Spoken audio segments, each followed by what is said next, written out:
नमस्कार मेरे दोस्तों, मेरे साथियों, मेरे छोटे भाइयों बहनों, आईएएस आरएएस विद आरजे में आपका स्वागत है, हार्दिक अभिनंदन है। तो मेरे दोस्तों, हम फिर से लेकर आ चुके हैं आपके लिए राजस्थान सुजस का ई बुलेटिन।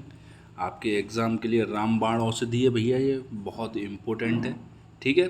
क्योंकि राजस्थान का करंट अफेयर प्लस राजस्थान का इकोनॉमिक सर्वे प्लस राजस्थान का बजट, तीनों चीज़ों को कवर करने वाले डॉक्यूमेंट है, ठीक है मित्रों। तो कोशिश करूंगा मैं यहाँ से जो प्रीलिम्स के, जो मेंस के अच्छे अच्छे प्रश्न निकल के आएंगे उनको आप तक पहुँचाने की, ठीक है दोस्तों। तो आपको यदि इसकी पीडीएफ चाहिए तो आप हमारा टेलीग्राम चैनल ज्वाइन कर लें दोस्तों। टेलीग्राम चैनल का नाम है मित्रों आईएएस आरएएस विद आरजे, ये टेलीग्राम चैनल है, ठीक है मित्रों। आपको क्या करना है, इसको जाके ज्वाइन कर लेना है और यहाँ से पीडीएफ आपको सीधी मिल जाया करेगी। आपको लिखने विखने की ज़रूरत नहीं पड़ेगी और वो पीडीएफ आपके पास जब सेव रहेगी तो जब भी आपको ज़रूरत पड़े आप कहीं पर भी उसको निकाल के आराम से पढ़ सकते हैं, ठीक है। तो आपका समय हम ज़्यादा ख़राब नहीं करेंगे। और सबसे पहले उन लोगों को, उन भाइयों बहनों को, उन दोस्तों को धन्यवाद देंगे जिन्होंने चैनल को लाइक किया है, शेयर किया है, सब्सक्राइब करते हैं, ठीक है दोस्तों। तो दोस्तों अब चलते हैं सीधा आपके न्यूज़ आर्टिकल के डिस्कशन पर। तो हमारा पहला आज का जो न्यूज़ आर्टिकल है वो बहुत इम्पोर्टेंट है, बहुत बड़ा आर्टिकल है। मेंस का प्रश्न बनता है यहाँ से सीधा का सीधा 10 अंकों का प्रश्न बनता है 100 शब्दों में, क्योंकि यहाँ से छोटा जो प्रश्न है वो बनने के सवाल ही पैदा नहीं होता है, ठीक है। एक जो प्रीलिम्स का प्रश्न बनना था यहाँ से, पिछले 2 दिन से हम उसकी चर्चा कर रहे हैं। एक बार फिर से प्रीलिम्स वाले प्रश्न की पहले चर्चा कर लेते हैं, फिर जो मेंस का प्रश्न है उसकी चर्चा करेंगे पूरा डिटेलिंग में आप लोगों को बताते हुए, ठीक है दोस्तों। देखो, 3 दिवसीय किसान महोत्सव जो है वो प्रारंभ हो चुका है। हम पिछले 2 दिनों से किसान महोत्सव के बारे में पढ़ रहे हैं कि कहाँ पर हो रहा है। तो JECC जयपुर के अंदर इसका आयोजन किया जा रहा है, ठीक है। 3 दिवसीय है, पूरे प्रदेश भर के किसान इसके अंदर भाग ले रहे हैं। यहाँ पर कृषि, बागवानी, पशुपालन, डेयरी, मत्स्य पालन, कृषि विपणन जैसी विश्व स्तरीय तकनीकों का प्रदर्शन किया जाएगा। और क्या किया जाएगा, चौपालों का आयोजन होगा। चौपालों पर कौन बैठेगा, किसानों के साथ साथ विषयों के विशेषज्ञ बैठेंगे, ठीक है। और क्या होंगे, विशेषज्ञ और किसान एक दूसरे से रूबरू होंगे, जो नई नई तकनीकी है उनके बारे में जान लेंगे, ठीक है दोस्तों। और जो युवा हैं उनको कृषि इंटरप्रेन्योर के रूप में विकसित करने का एक तरह से ये कार्यक्रम है, क्योंकि जो युवा होते हैं वो किसी भी देश का भविष्य होते हैं, किसी भी चीज़ का भविष्य होते हैं। यदि कृषि से युवा दूर भागेंगे तो कृषि का भविष्य खतरे में आएगा, और कृषि का भविष्य खतरे में आएगा तो अपना भविष्य भी दोस्तों खतरे में आ जाएगा। इसीलिए इंटरप्रेन्योर हैं, सारे के सारे बिजनेस के अंदर जा रहे हैं, तो उनको कृषि के अंदर भी आना चाहिए, ऐसी हमारी गवर्नमेंट की मंशा है। तो यहाँ से एक प्रीलिम्स का प्रश्न बन गया जो मैंने आपको बता दिया, ठीक है। प्रीलिम्स का प्रश्न क्या बना कि कहाँ पर आयोजन हो रहा है, कितने दिनों तक आयोजन हो रहा है, ठीक है। और इस आयोजन के अंदर क्या क्या काम किए जाने वाले हैं, वो तीनों चीज़ों के बारे में ही आपको पता लग गया, ठीक। अब अपन चलते हैं मेंस के प्रश्न की तरफ कि किस तरह से यहाँ से प्रश्न बनेगा। तो पहले देख लेते हैं प्रश्न किस तरह से बनेगा, फिर उसका उत्तर देंगे। और उत्तर के अंत में यदि आपको लगता है कि जो प्रश्न पूछा गया था उसका आप आंसर लिखने की कंडीशन में आ गए हैं, तो हमारा समझाना भी सफल है और आपका समझना भी, ठीक है दोस्तों।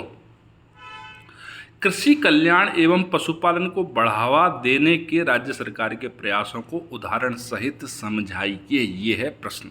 किसको, कृषि कल्याण, कृषक कल्याण और पशुपालन, ठीक है। कृषकों का कल्याण भी करना है और पशुओं को पालना पोसना भी है, ठीक है दोस्तों। तो इनके लिए जो राजस्थान सरकार के द्वारा जो प्रयास किए गए हैं उनको एग्जाम्पल सहित समझाइए। ये है आपका, मान लो 100 शब्दों का 10 अंकों का प्रश्न। तो इसका उत्तर किस तरह से दिया जाएगा, तो दोस्तों ये जो इसके अंदर जो चीज़ें लिखी हुई हैं, जो बातें लिखी हुई हैं, इससे बेहतरीन उत्तर आपको कहीं नहीं मिलेगा। किसी भी स्टैंडर्ड बुक के अंदर ये उत्तर आपको नहीं मिलेगा, कोई भी आपको नहीं करवाएगा इस तरह से, जिस तरह से, क्योंकि ये जो डॉक्यूमेंट है वो विषय विशेषज्ञों के द्वारा ही बनाया जाता है, ठीक है। तो ये जो बातें हैं वो विशेष विशेषज्ञों के द्वारा ही लिखी गई हैं। प्रश्न आपकी समझ में आ गया। अब अपन इसको देख लेते कि इसके अंदर क्या क्या बातें कही गई हैं, क्या क्या बातें लिखी गई हैं, जिससे आपको उत्तर को अच्छे तरह से लिखने में सहूलियत हो पाए, ठीक है दोस्तों। देखो, सबसे पहले तो इसको इंट्रोडक्शन है इसका, कि राज्य सरकार की नीतियों और कार्यक्रमों से पशुपालकों एवं किसानों को अधिकतम राहत देने का संकल्प क्या हो रहा है, साकार हो रहा है, ठीक है। शुक्रवार को राजस्थान किसान महोत्सव के पहले दिन लंपी रोग की आर्थिक सहायता वितरण कार्यक्रम को संबोधित किया गया है। ये तो हो गया इसका इंट्रोडक्शन पार्ट। अब चलते हैं क्या क्या प्रोविजन हो सकते हैं। तो मुख्यमंत्री जी ने कहा इस अवसर पर करीब 41,900 पशुपालकों के खाते में लंपी रोग से मरे हुए जो मृत दुधारू पशुओं के लिए 175 करोड़ की आर्थिक सहायता राशि स्थानांतरित की है। तो कितने पशुपालकों के लिए की है, इस संख्या को आप याद मत रखना, बस आप तो ये रखना याद कि जो लंपी रोग से दुधारू पशु मर गए हैं उनके 175 करोड़ रुपए की आर्थिक सहायता राशि की घोषणा मुख्यमंत्री जी के द्वारा कर दी गई है। और घोषणा क्या की गई है, राशि हस्तांतरित कर दी डीबीटी के माध्यम से कि आपके अकाउंट्स में 175 करोड़ रुपए पहुंच चुके हैं 40-40 हज़ार प्रति पशु के हिसाब से। ठीक है दोस्तों, लंपी महामारी के दौरान राज्य में कुशल प्रबंधन किया गया था और लंपी महामारी में दुधारू गोवंश गंवाने वाले पशुपालकों को राहत देने के उद्देश्य से आर्थिक सहायता दी गई है। कितने रुपए दिए गए हैं आर्थिक सहायता के रूप में, तो 175 करोड़ रुपए की आर्थिक सहायता राशि हस्तांतरित की गई है प्रत्येक परिवार को 40-40 हज़ार 2 दुधारू गोवंशों के लिए। ठीक है, पशुपालकों के बैंक खातों में प्रति परिवार 2 दुधारू गोवंश के लिए 40-40 हज़ार रुपए की आर्थिक सहायता की गई है स्थानांतरित। ठीक है दोस्तों, इस वर्ष लंपी महामारी से बचाव के लिए 68 लाख से अधिक गोवंश को टीकाकरण भी किया जा चुका है। ठीक है मित्रों, देखो पहले नंबर पे क्या किया गया कि लंपी रोग से जो मृत जो थे पशु थे उनके जो मालिक थे उनके अकाउंट के अंदर 175 करोड़ रुपए की संपूर्ण राशि है ये, मतलब प्रत्येक किसान के अकाउंट में 2 दुधारू पशुओं के लिए 40-40 हज़ार रुपये की सहायता राशि।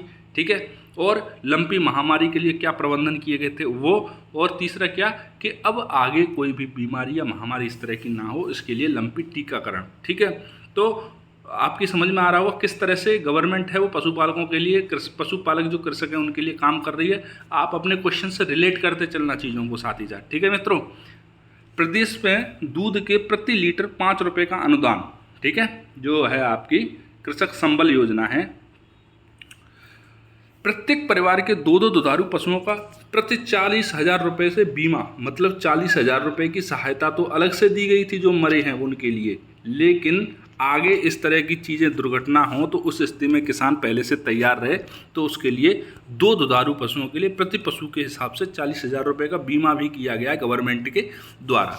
ठीक है, नंदीशालाएं खोलने के लिए प्रति ग्राम पंचायत को 1.5 करोड़ रुपये लगभग आर्थिक सहायता दी गई है और अब तक गौशालाओं को लगभग 2500 करोड़ रुपये का अनुदान दिया जा चुका है। ठीक है दोस्तों, राज्य सरकार के कार्यक्रमों और नीतियों से दूध उत्पादन में जो हमारा प्रदेश है राजस्थान है वो प्रथम बन गया है। ठीक है, किसानों के लिए संचालित योजनाओं के प्रभावी क्रियान्वयन के लिए 12 कृषि मिशन भी प्रारंभ किए गए हैं कि जो योजनाएं हम संचालित कर रहे हैं किसानों के लिए उनका ठीक से संचालन हो पा रहा है। जिन लोगों के लिए ये योजनाएं शुरू की गई हैं कि लाभार्थियों को ठीक से लाभ मिल पा रहा है, तो इसके लिए 12 जो है कृषि मिशनों का भी प्रारंभ किया गया है। ठीक है, कृषक कल्याण कोष की राशि बढ़ाकर 7500 करोड़ रुपए कर दी है। राज्य में किसानों के लिए 18,000 करोड़ रुपए की फसल बीमा क्लेम वितरित किए जा चुके हैं दोस्तों, ऐसा नहीं है भविष्य में होंगे, इतने वितरित किए जा चुके हैं। इसके लिए तालियां होनी चाहिए गहलोत जी के लिए। ठीक है, खेती किसानी को प्रोत्साहित करने के लिए करीब 4 लाख कृषि कनेक्शन, 26.50 लाख मीटर तारबंदी, 2000 यूनिट तक निःशुल्क बिजली। ठीक है, इंदिरा गांधी फीडर क्षेत्र में 108 किलोमीटर की मरम्मत, जिससे क्या हो सकेगा सिंचाई परियोजनाओं जो सिंचाई होगी आसपास के क्षेत्र में उसमें कोई विघ्न ना आए। और दूसरी चीज़ ये होगी कि इंदिरा गांधी फीडर कहीं से ख़राब हो जाएगा तो कितनी फसल को ले भी देगा, तो उस सब से बचाव के लिए क्या है 108 किलोमीटर की मरम्मत की भी जो मरम्मत है वो भी की गई है। इसके साथ साथ कृषि मंत्री लालचंद कटारिया जी ने भी कहा है कि राज्य सरकार की योजनाओं से कृषि और पशुपालन से जुड़े लोगों के जीवन में बड़ा बदलाव आया है। प्रदेश में बृहद स्तर पर कृषि महाविद्यालय, पशु चिकित्सा महाविद्यालय खोले गए हैं और कृषि पर्यवेक्षकों की भर्ती भी की जाएगी। तो ठीक है, ये भर्ती वगैरह क्या होगी ये आपके एग्जाम में लिखने की चीज़ें नहीं होती हैं। ठीक है दोस्तों, तो उम्मीद करता हूँ जो प्रश्न था वो हमारे आपकी समझ में आ गया होगा। एक बार फिर से मैं मोटा मोटी उस प्रश्न की चर्चा कर देता हूँ। ठीक है दोस्तों, देखो प्रश्न क्या था, कृषक कल्याण एवं पशुपालन को बढ़ावा दिया जाएगा, राज्य सरकार के प्रयासों को उदाहरण सहित हम समझाएंगे। ठीक है, इसके अंदर राज्य सरकार के जो प्रयास हैं उनको एग्जाम्पल के सहित समझाएंगे। तो क्या क्या प्रयास हैं। ठीक है, पहला प्रयास है राजस्थान किसान महोत्सव, दूसरा है लंपी रोग के लिए आर्थिक सहायता वितरण कार्यक्रम। ठीक है, तीसरा है लंपी रोग के माध्यम से, लंपी रोग के द्वारा जिन जिन पशुओं ने अपनी जान गंवाई थी उनके मालिकों को, ठीक है, जो आपके पशुपालक थे उनको दो दुधारू पशुओं के लिए 40,000 रुपये प्रति पशु के हिसाब से आवंटित किए जाएंगे। ठीक है, और क्या होगा, टीकाकरण अभियान चलाया जाएगा। और क्या होगा, जो आपके लंपी जो रोग ऑलरेडी हो गया है उसके लिए तो 40,000 रुपये दिए ही गए हैं। इसके अलावा भविष्य में कोई दुर्घटना ना हो या भविष्य में दुर्घटना हो तो पशुपालक पहले से ही उसके लिए तैयार रहे, तो इसके लिए पशु बीमा योजना भी की गई है।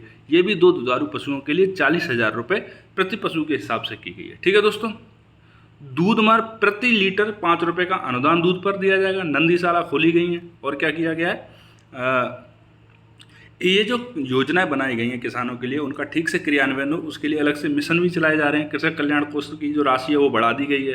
ठीक है, फसल बीमा का क्लेम ऑलरेडी वितरित किया जा चुका है।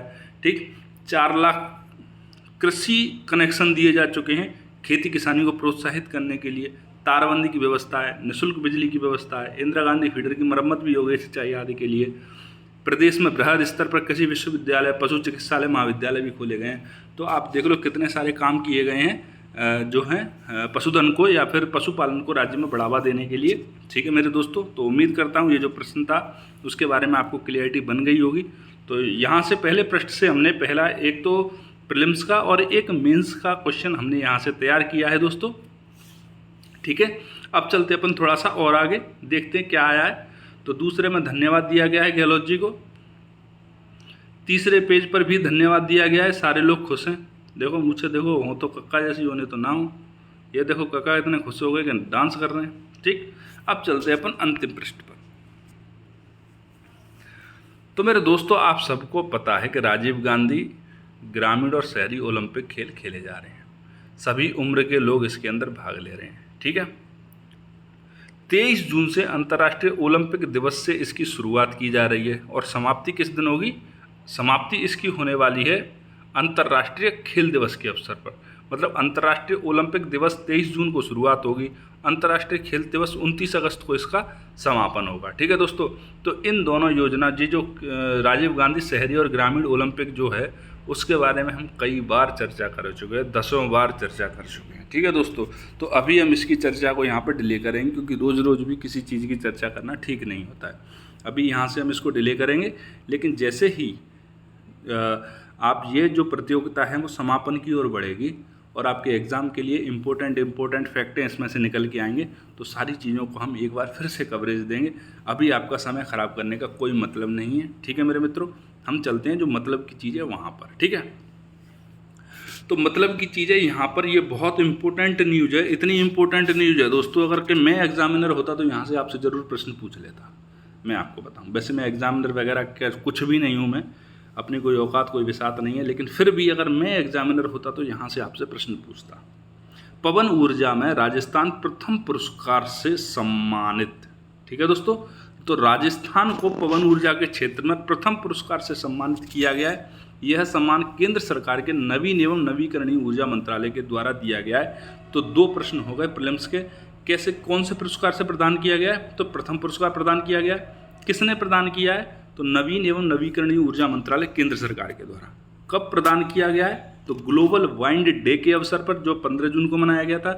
कहाँ पर प्रदान किया है, तो नई दिल्ली के अंदर आयोजित समारोह में प्रदान किया है। ठीक है दोस्तों, अब अपन चलते हैं राजस्थान पे, इधर क्षमता जो है राजस्थान की उसके ऊपर। तो प्रदेश में वर्ष 2022-23 में 867 मेगावाट की क्षमता थी पवन ऊर्जा से। ठीक है, एक चीज़ याद रखना, पवन ऊर्जा से 867 मेगावाट की क्षमता स्थापित की गई थी, जो देश में सबसे ज़्यादा है। राजस्थान के अंदर देश में सबसे ज़्यादा है। ठीक है, अब 2022 में प्रदेश में जो 4337 मेगावाट पवन ऊर्जा की जो क्षमता जो स्थापित की गई थी उसको मार्च 2023 तक बढ़ाकर कितना कर दिया गया है, 5204 मेगावाट की जो हैं इकाइयाँ, इतने मतलब 5204 मेगावाट उत्पादन पैदा कर सकें, वाइंड से, हवा से ऊर्जा का उत्पादन कर सकें, इतनी इकाइयाँ हमने स्थापित कर दी हैं। ठीक है दोस्तों, तो अपन देख लेते हैं थोड़ा सा और इसके बारे में, इसमें एडिशनल जो अपन नॉलेज जोड़ सकते हैं उसको भी एक बार देख लेते हैं। ठीक है मित्रों, देखो दोस्तों,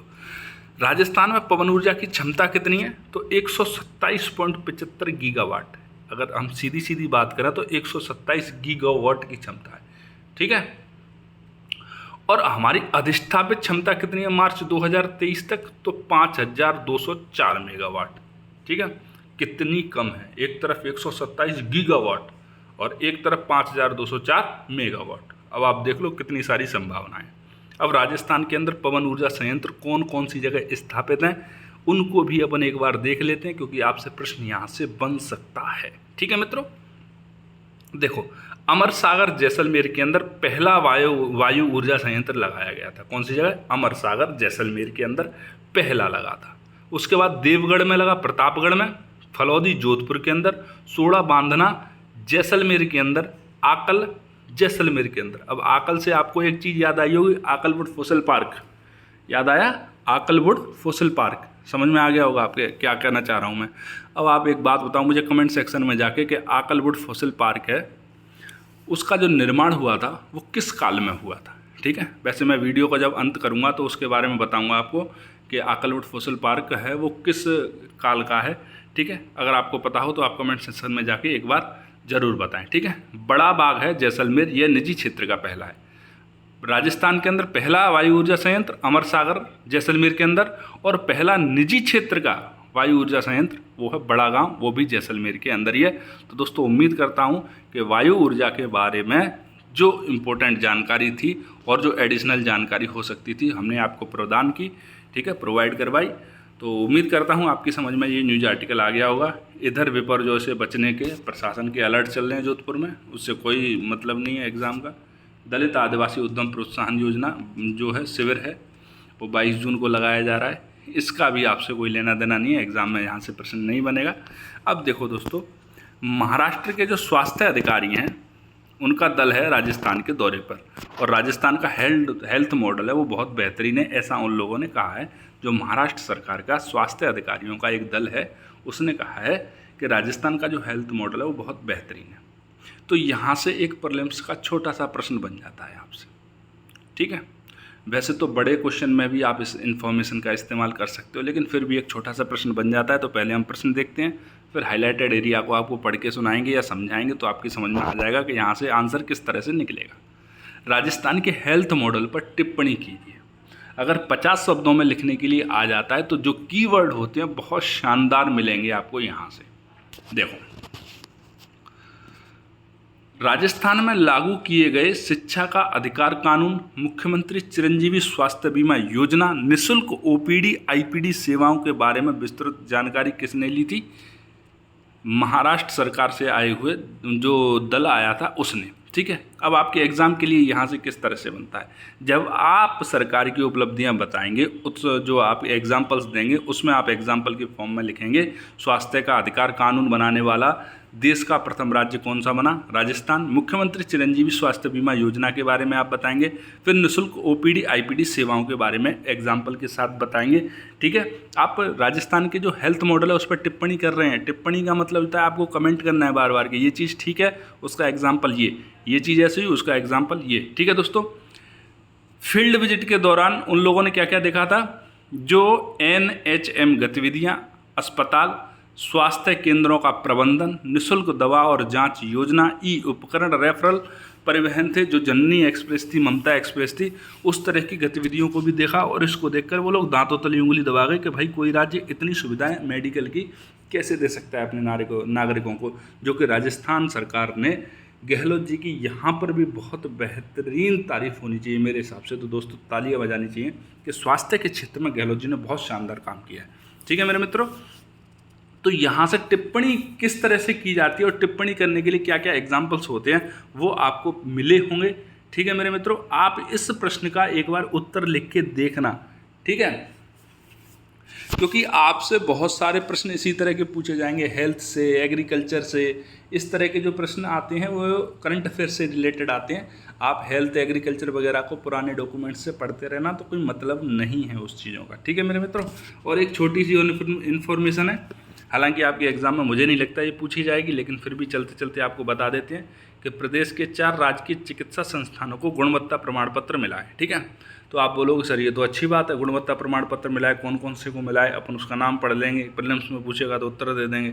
ठीक है, इन चारों नामों को बताने से पहले मैं आपको एक और चीज़ बताना चाहता हूँ। देखो, अब तक प्रदेश के 110 चिकित्सीय शिक्षा जो राजकीय चिकित्सा संस्थान हैं उनको राष्ट्रीय स्तर पर गुणवत्ता प्रमाण पत्र मिल चुका है।